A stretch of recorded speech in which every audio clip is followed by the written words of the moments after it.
28 अप्रैल 2003 जसवंतपुर जिला अजमेर राजस्थान। 5 बजे सावर police station में एक अननोन कॉल आती है जिसमें एक बंदा घबराई हुई आवाज में बताता है कि बनास नदी के किनारे सूखे हुए तल पर एक कटा हुआ सर मिला है। वहाँ का एचएम चार्ज उस बंदे का उसका नाम पूछता है, लेकिन नाम पूछते ही उसका फोन कट जाता है। जिसके बाद कुछ पुलिस वाले उस स्थान पर पहुँच जाते हैं और बनास नदी एकदम सूखी हुई पड़ी थी और उसके किनारे पिलर नंबर 11 पर एक कटा हुआ सर मिलता है। उसके सर को जब करीब से देखा गया तो उससे पता चलता है कि उसके हेड को पूरी तरह से जला दिया गया था ताकि उसकी पहचान ना की जा सके, यह पता ना किया जा सके कि यह आदमी कौन है।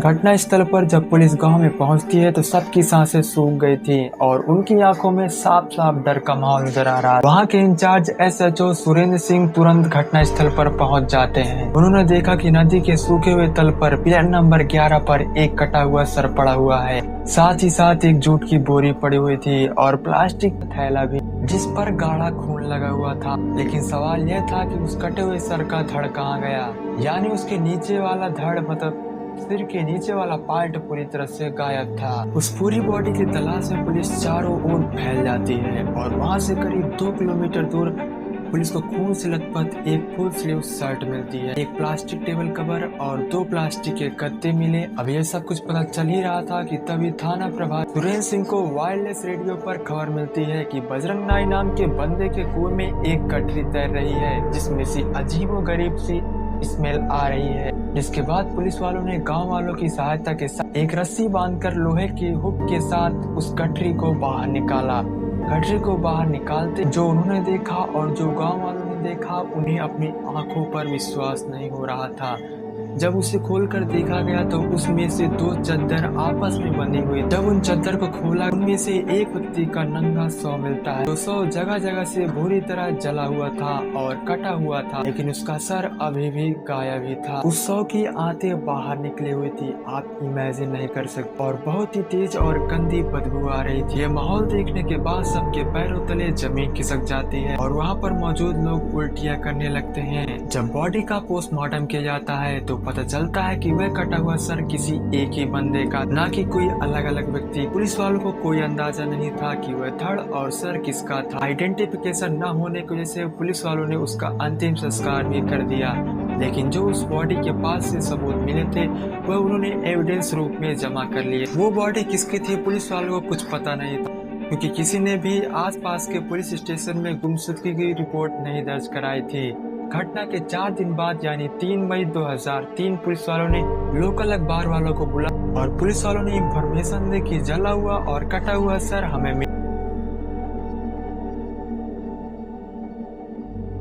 फेशियल सर्जरी हुई।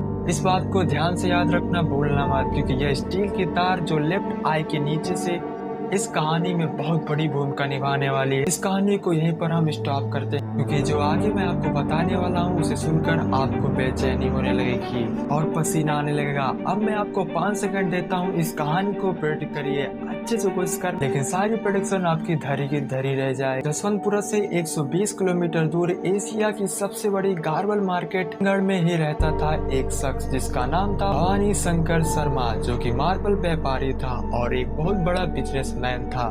काफी दिनों से ऑफिस नहीं आ रहा था। उसकी जगह उसकी बीवी निधि शर्मा ही गोडाउन में आया करती थी और स्क्रीन पर आप फोटो देख रहे हैं, यह है भवानी शर्मा और उसकी बीवी निधि शर्मा। इस फोटो में आपको दिख रहा होगा कि भवानी और उसकी बीवी काफी खुश नजर आ रहे हैं। अभी अभी उन्होंने अपने दूसरे बच्चे को जन्म दिया है। भवानी अपनी बेटी के साथ खुशहाल जिंदगी जी रहा था। भवानी अपनी बीवी के साथ किशनगढ़ में अपने माँ बाप से अलग रहता था। भवानी और उसकी बीवी की अक्सर इस बात से लड़ाई होती थी, वे अपने पेरेंट्स से इतना चुपके चुपके क्यों रहते हैं, और जब वह अपने माँ बाप को मिलने जाता है तो उनमें से इस बात को लेकर झगड़ा अक्सर हुआ करता था। वह उसे रोकती है और टोकती है कि तुम अपने माँ बाप को छोड़ क्यों नहीं देते हो। महीने में एक आध बार मिल लिया, लेकिन हर बार तुम्हारी यही कहानी है। इस बात के चलते घर में हमेशा मोटा कलेश का माहौल बना ही रहता।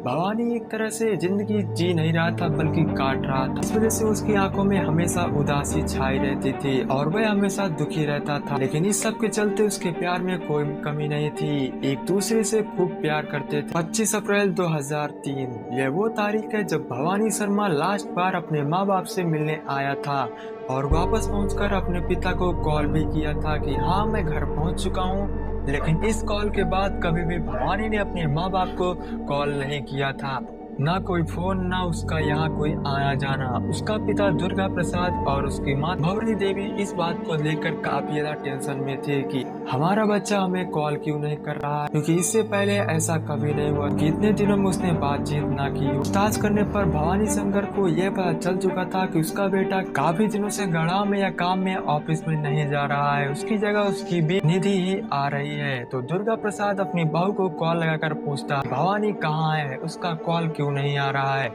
ये ऑफिस में नहीं जा रहा है। लेकिन अगर आपको ज्यादा ही टेंशन हो रही है तो आप खुद ब खुद गोंडा आ जाइए, लेकिन घर पे मत आइएगा, मैं आपकी सेवा करने के लिए नहीं बैठी हूँ। दुर्गा प्रसाद को अपनी बहू से ऐसा व्यवहार देखकर काफी ज्यादा टेंशन हो जाती है, लेकिन दुर्गा प्रसाद को अपनी बहू से ज्यादा उम्मीद भी नहीं। वो अपने जानकारों और रिश्तेदारों से भवानी का पता लगाने को कहता है। सभी ने काफी कोशिश की लेकिन भवानी के बारे में कुछ पता नहीं चलता है। निधि शर्मा शायद उसे पता हो सकता है कि वह कहाँ है, उसने चुप्पी साध के रखी हुई थी, लेकिन ऐसा भी नहीं था कि यह उसे ढूंढ नहीं, वह उसे ढूंढ रही थी पर वह अपने ससुराल वालों से मदद नहीं मांगना चाहती थी। 4 मई 2003 दुर्गा प्रसाद के घर पर एक अखबार वाला अखबार फेंकता है। वह उसे पढ़ने से पहले चाय मंगवाता है क्योंकि उसे अखबार पढ़ने के साथ चाय की चुस्की लेने में बहुत ही आनंद आता था। दुर्गा प्रसाद की बीवी उन्हें चाय लेकर देती है। उसने चाय की चुस्की ली और अखबार को अनफोल्ड किया, लेकिन जैसे ही उन्होंने अखबार के ये चाय उनके हाथ से नीचे गिर चुकी थी। दुर्गा प्रसाद के हाथ पांव सून पड़ गए थे और दिल को पकड़कर कुर्सी पर गिर गए और उनको बहुत बेचैनी सी होने लगी थी, क्योंकि उन्होंने अखबार में ऐसा पढ़ लिया था जिसे पढ़कर ये सब हो गया था। उन्होंने अखबार में ऐसा पढ़ क्या लिया था कि उन्हें यह सब हो गया था। मैं आपको अखबार के फ्रंट पेज को पढ़कर सुनाता हूँ, ध्यान से सुनिएगा। आज की ताजा खबर, सावर पुलिस को एक जला हुआ और कटा हुआ सर मिला है जिसकी लेफ्ट आंख के नीचे लोहे की तार लगी हुई थी। जैसे ही दुर्गा प्रसाद ने यह न्यूज पढ़ ली तो उसे यह आभास होने लगा था हो ना हो उसके बेटे के साथ कुछ बहुत ही गलत हुआ है और शायद यह बॉडी उसके बेटे की ही हो सकती है, क्योंकि उनके बेटे भवानी शंकर के भी लेफ्ट आंख के नीचे इसी तरह का स्टील का वायर लगा हुआ था। यह दरअसल भवानी शंकर का अपनी जवानी में एक एक्सीडेंट हो गया था, जिसके बाद दिल्ली के सर गंगाराम हॉस्पिटल में एक सर्जरी के बाद तार को लगा दिया गया था। यह न्यूज पढ़ने के बाद दुर्गा प्रसाद ने अपने तीनों बेटे और दामाद और अपनी बहू निधि शर्मा को फोन लगाता है और उस खबर की जानकारी उन्हें साझा करता है। सभी दुर्गा प्रसाद के घर पहुंच जाते हैं ताकि वो पुलिस स्टेशन जा सके। अब सभी के दिल की धड़कनें बढ़ती ही जा रही थी। इससे पहले दुर्गा प्रसाद जी अपनी बहू निधि शर्मा के घर पहुंचते हैं। निधि ने उनके साथ जाने से पहले घर के हर कमरे को ताला लगाया हुआ था और चाबियां साथ में ली हुई थी। पूरी फैमिली पुलिस स्टेशन पर पहुंच जाती है। दुर्गा प्रसाद ने पुलिस को बताया कि उसका बेटा भवानी शर्मा पिछले 8 दिनों से गायब है। दुर्गा प्रसाद ने पुलिस वालों को अखबार में छपे उस न्यूज और स्टील वाली तार के बारे में सब बताता है और उस लाश को देखने की मांग की। तो पुलिस वालों ने दुर्गा प्रसाद से कहा, देखिए लाश पूरी तरह से जल चुकी है और पूरी तरह से गल भी गई थी, जिसके चलते हमने उस लाश को पूरे रीति रिवाज के साथ उसका अंतिम संस्कार कर दिया है। अब पिता दुर्गा प्रसाद बहुत ही ज्यादा टेंशन में था कि वह कैसे पहचान करे कि वह बॉडी उसके बेटे की ही थी। सभी रिश्तेदारों के गले सूखे पड़े हुए थे। वह सब यह सुनना चाहते थे कि वह बॉडी उनके प्यारे भवानी की ना हो। उधर भवानी की बीवी बिल्कुल रिलैक्स पुलिस स्टेशन में खड़ी हुई, उनके हाव भाव बिल्कुल बदले हुए नहीं थे। वह सभी को टकटकी लगाकर देखे जा रही थी। उसने सोचा होगा कहाँ गया होगा, नहीं मरा होगा और आ ही जाएगा। तभी थाना प्रभारी सुरेंद्र सिंह बोलते हैं कि देखिए हमने उसका अंतिम संस्कार तो कर दिया है, लेकिन जो उस डेड बॉडी के पास सबूत मिले हैं वे हमारे पास अभी भी हैं। अगर आप चाहते हो तो हम आपको दिखा देते हैं। जिसके बाद कुछ ऑफिसर्स एविडेंस रूम आ जाते हैं। वहां से सबूत उठाकर फैमिली वालों के सामने रखते हैं। ये खून के धब्बे वाली full sleeve shirt, jute bag, plastic वाले थैले और ये स्टील वाली तार। अब जैसे ही ये शर्ट दिखाया गया तो निधि शर्मा टकटकी लगाकर आराम से माहौल को देखे जा रही थी। उसे अब धीरे धीरे समझ में आ रहा था कि शायद सच में उसका पति हमेशा के लिए उसे छोड़कर जा चुका है। उसकी आंखों से एक के बाद एक आंसू नीचे गिरने लगे। हाथ पैर सून पड़ चुके थे और उसने चिल्लाते हुए कहा कि ये शर्ट और यह बैग उन्हीं का है। उस दिन घर से पहनकर और हाथ में लेकर निकले थे। एसएचओ सुरेंद्र सिंह फैमिली वालों को गौर से देखने लगे। अब उन्हें पूरी फैमिली पर शक था। उसे शक तो हुआ लेकिन उसके पास कोई ठोस सबूत नहीं था। उधर दुर्गा प्रसाद ने भी कहा कि हाँ, शायद ये मेरे बेटे की शर्ट हो सकती है। पुलिस ने कहा कि हाँ, हो सकता है, यह भवानी की शर्ट भी हो सकती है, कि यह ना भी हो सकती है। सिर्फ कहने से ही यह बैग और शर्ट भवानी का ही नहीं हो सकता। सिर्फ कहने से यह बैग और शर्ट भवानी का नहीं हो सकता। इससे साबित नहीं हो सकता कि यह शर्ट और बैग भवानी का ही है। अब इससे साबित नहीं हो सकता था कि जो लाश उन्होंने जलाई है यह भवानी की ही है। पुलिस वालों को ठोस सबूत चाहिए थे। जिसके बाद भवानी के पिता दुर्गा प्रसाद ने कहा कि हाँ, मेरे पास एक सबूत है। दुर्गा प्रसाद ने बताया कि जो स्टील की तार आपको मिली है उसके बेटे के चेहरे पर भी उसी जगह पर तार लगी हुई थी। 11 साल पहले उनके बेटे का एक्सीडेंट हुआ था। उसकी चीक बोन वाली गाल की हड्डी टूट गई थी और उस हड्डी को वापस माथे की हड्डी से जोड़ने के लिए वह अपने बेटे को दिल्ली के सर गंगाराम हॉस्पिटल में ले गए थे और डॉक्टर शिव शंकर शाह ने अपने ऑपरेशन के जरिए इस स्टील तार के जरिए उन दोनों हड्डियों को आपस में जोड़ा था। वेरीफाई करने के लिए दुर्गा प्रसाद ने पुलिस वालों को डॉक्टर साहब का नंबर दिया। थाना प्रभारी सुरेंद्र सिंह ने डॉक्टर को कॉल किया। डॉक्टर ने उस घटना के बारे में वेरीफाई भी किया। हाँ, ऐसा ही हुआ। डॉक्टर ने यह भी बताया कि इस तरह के स्टील का तार लगाने के लिए पूरे देश में एकमात्र स्पेशलिस्ट डॉक्टर हैं और उन्होंने यह भी बताया कि पूरे राजस्थान में और अब तक उन्होंने सिर्फ 3 लोगों को इस तरह की सर्जरी की है। डॉक्टर ने उन तीनों पेशेंट्स की जानकारी भी शेयर की। अब पुलिस वालों के लिए यह काफी आसान हो गया था। पुलिस वालों ने सभी पेशेंट से बात की। जब भवानी शंकर को छोड़कर बाकी सब जिंदा, फिर यह साफ हो गया था कि जो लाश पुलिस वालों ने जलाई है ये भवानी शंकर की ही थी। लेकिन अब पुलिस वालों को यह पता लगाना था कि भवानी शंकर को आखिर कौन मार सकता है और क्यों। इन्वेस्टिगेशन शुरू होती है। पुलिस वालों को पहला शक जाता है उसकी बीवी निधि शर्मा पर। लेकिन पुलिस वालों को यह भी लग रहा था कि वो इतने लंबे कद का और उसकी बीवी वो निधि बिल्कुल छोटे कद की थी, तो वो उसको कैसे चोट पहुंचा सकती है। और पुलिस को यह भी लग रहा था कि निधि शर्मा अपने पति को इतनी बेरहमी से काट ही नहीं सकती क्योंकि उनके 2 छोटे बच्चे। पुलिस ने फिर परिवार के सदस्यों के साथ पूछताछ की। भवानी शंकर के परिवार से भी की और निधि शर्मा के मायके से भी की। सभी एक दूसरे पर टूटने लगे। सब एक दूसरे पर इल्जाम लगा रहे थे।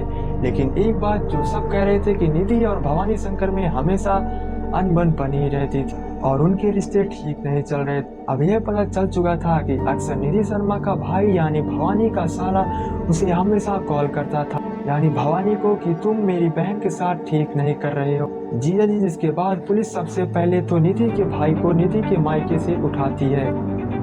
पहले तो पुलिस निधि के भाई से साइकोलॉजिकल तरीके से बातचीत करती है कि बताओ तुम्हें क्या पता है, लेकिन हर बार यही कह रहा था कि मुझे कुछ ऐसा पता ही नहीं। उसके बाद पुलिस ने निधि के सामने उसके छोटे भाई को बिठाया और उसकी अच्छे से खातिरदारी और इससे फिर से पूछा जाता है कि भाई साहब, आपके अंदर जो कुछ भी रखा है वह साफ साफ हमें बता दीजिए, जल्दी से उगल दो, नहीं तो हम उल्टी कराकर सब बाहर निकलवा लेंगे और शायद तुम्हें पता नहीं इससे बुरा भी हो सकता है। फिर उसके बाद शुरू होती है उसकी खातिरदारी और खातिरदारी देख सामने बैठी निधि शर्मा अपने भाई की ऐसी हालत देखकर टूट जाती है। और फिर जो निधि शर्मा ने एसएचओ सुरेंद्र सिंह को बताया उसे सुरेंद्र सिंह का गला सूख चुका था। निधि ने एसएचओ साहब से कहा, सबसे पहले तो आप पानी पी लीजिए और मुझे भी 1 गिलास पानी ला दीजिए, और जो मैं आपको बताने जा रही हूँ एक एक बात सच है और मैंने ही उसका मर्डर किया। और जब पुलिस ने पूछा कि तुमने ऐसा क्यों किया और कैसे, तो निधि शर्मा अपने राज पुलिस के सामने उगलना स्टार्ट करती है, जिसका एसएचओ साहब सुरेंद्र सिंह ने अंदाजा भी नहीं लगाया हुआ था। उसने बताया कि उसे शक था कि उसका पति अय्याशी करता है और यह अक्सर फ्लाइट पकड़ दिल्ली और मुंबई के नाइट क्लब में जाता है और उसके कई महिलाओं के साथ अवैध संबंध है। यह सिर्फ शक था, उसे कोई सबूत नहीं था। उसके पास और दूसरा शक यह था कि उसने अपने परिवार को बहुत प्यार करता था। उसे लग रहा था कि उसे सारी प्रॉपर्टी, सारा बिजनेस कहीं अपने परिवार वालों के नाम ना कर दे। इसी के चलते उसकी खोपड़ी में भवानी शंकर को मारने का खून सवार हो चुका था। फिर वह बताती है कैसे अपने पति को मौत की घाट उतार दिया। उसने बताया कि भवानी का ड्राइवर, जो उसका दोस्त जिसका नाम है अशोक वैष्णव, निधि ने उसके साथ मिलकर घर में ही उसने अपने पति को मौत के घाट उतार दिया था। निधि ने अशोक को इस लालच में रखा था कि गाड़ी तुम्हें फाइनेंस पर दी है, उसकी सारी किस्तें माफ कर देगी और अलग से पैसा भी देगी। 26 अप्रैल 2003 शाम के 7 या 7:30 बजे निधि ने भवानी शंकर के जूस में नींद की गोलियां मिलाई थी, जिससे वह बेहोश हो गया था। जिसके बाद अशोक को घर बुलाया था, जो अपने साथ कुल्हाड़ी लेकर उसके बेहोश पति यानी अपने दोस्त को टेबल पर लिटाया और एक के बाद एक कुल्हाड़ी के जरिए 10 से 15 बार वार किया। लेकिन अभी भी भवानी मरा नहीं था। भवानी को धीरे धीरे होश आने लगा था, लेकिन अभी भी वह होश अधमरी हालत में था, जिसे देख अशोक ने भवानी के सर पर या कह दीजिए कि गर्दन पर 5 से 6 बार वार किया, जिससे भवानी की गर्दन की हड्डी टूट चुकी थी, लेकिन अभी भी उसकी गर्दन धड़ से अलग नहीं हुई थी। वह उसके साथ चिपकी हुई थी और भवानी की बीवी चाकू से धीरे धीरे सब्जी की तरह उसकी गर्दन को काटना शुरू करती है और गर्दन को काटकर धड़ से अलग कर देती है। लेकिन ऐसा करते ही भवानी के घर से मानो जैसे खून का गुब्बारा फूट गया, खून की पिचकारियां निकलने लगी। यह देख निधि भागकर जेरी फैलाती है, कुछ इसी तरह का जिससे आप पानी पीते हैं, प्लास्टिक का होता है, प्लास्टिक का जो एक कैन होता है। और फिर निधि भवानी के एक एक खून की बूंद को निचोड़कर उस कैन को भरने लगती है। कैन धीरे धीरे भरने लगा था, करीब 3 से 4 लीटर गाढ़ा खून और कैन में जमा कर लिया था। लेकिन अभी भी उन दोनों को चैन नहीं मिला था। भवानी की बॉडी को बेसमेंट पे ले गए। वहाँ उन्होंने भवानी के शव को जलाने की कोशिश की, लेकिन वो भी नहीं जल सकी। जिसके बाद ये भवानी के सर को उठाकर छत पर चले गए, जहां निधि ने गैस को चालू किया और अपने पति का सर उठाकर गैस के बर्नर पर रख दिया और उसे पूरी तरह से जलता हुआ कचूमर बना दिया था, बिल्कुल बैगन के भरते की तरह। सबसे पहले सर के ऊपर वाले बाल आग पकड़ते हैं और फिर धीरे धीरे चेहरा। यह पूरी तरह से विश्वास हो गया था कि अब उस सर को कोई पहचान नहीं पाएगा। जिसके भवानी के कपड़े उतार कर एक अलग बैग में रख दिए और फिर उन्होंने सारा तामझाम यानी बॉडी, सर और कपड़े अपनी गाड़ी में डाले और जंगल की ओर रवाना। उन्होंने यह मर्डर वेपन यानी उस कुल्हाड़ी को एक बबूल के पेड़ के नीचे फेंक दिया। वक्त हो चला था करीब रात के 2 बजे। निधि एंड अशोक भवानी की लाश को देखकर इधर उधर भाग रहे थे। उनका प्लान था कि वह सर, धड़ और बाकी बची चीजें बनास नदी में फेंक। उन्होंने भवानी के कपड़े उतार कर एक अलग बैग में रख दिए थे और फिर उन्होंने सारा तामझाम यानी बॉडी, सर और कप अपने गाड़ी में डाले और जंगल की ओर। लेकिन तभी अशोक ने देखा कि एक पुलिस की गाड़ी उन्हीं की तरफ बढ़ रही थी, जिसे देख ये घबराया हुआ था। उसने निधि को बताया, जिससे अब दोनों में हड़कंप मच गया था। पुलिस के सायरन की आवाज सुनकर के उन दोनों की धड़कनें बढ़ चुकी। भवानी की लाश को वो छोड़कर अब भागने लगे थे। तभी उन्हें एक कुआं नजर आता है, जिसके बाद उन्हें धड़ को तो उस कुएं में फेंक दिया था और उसके सर और कपड़ों को ये थोड़ी थोड़ी दूरी पर फेंकते। उस खून से भरे हुए 3-4 लीटर जेरी कैन को तो उन्होंने टुमती नाम की जगह पर जमीन में गाड़ दिया था। जिसके बाद वे दोनों घबराए हुए वापस किशनगढ़ में आ गए थे। ये सब कुछ निधि पुलिस वालों को बता ही रही थी। इधर पुलिस वालों के रोंगटे खड़े हो रहे थे और भवानी के पिता और माँ का तो बुरा हाल हो चुका था। इसके बाद पुलिस ने निधि से उस मर्डर वेपन के बारे में तो उसने उसको ढूंढने में पुलिस की मदद की और दूसरी ओर कुछ और सबूत ढूंढने के लिए एक पुलिस की यूनिट भवानी के घर पर पहुंच जाती है। वहां पर उन्हें एक डायरी मिलती है जो कि भवानी शंकर शर्मा की ही थी। भवानी को अपने दिनचर्या लिखने की आदत थी। अब ध्यान से सुनना, क्योंकि जो इस डायरी में लिखा हुआ था उसे सुन आपकी आंखों में आंसू भी निकल सकते हैं, मानो जैसे खुद भवानी पुलिस की मदद कर रहा था। जब पुलिस ने उस डायरी को चेक किया तो पुलिस को पता चलता है कि भवानी की बीवी एक बार नहीं बल्कि बार बार मार रही थी, मेंटली टॉर्चर कर। भवानी शंकर की डायरी ने निधि को लेकर कई खुलासे किए थे। डायरी के पेज नंबर 134, 15 मई सन 2000। भवानी ने लिखा था, सुबह से ही निधि तलाक के लिए जोर, मैंने मना किया। लेकिन वह घर से जाने लगी। मैंने उसे रोकने की कोशिश, लेकिन उसने मुझ पर पलटवार भी की। मैंने उसे दिखाने के लिए अदालत के नंबर के लिए उसके सामने फ़ोन भी लगाया था। मुझे पता था कि कोर्ट में दोपहर 1 बजे तक ही काम।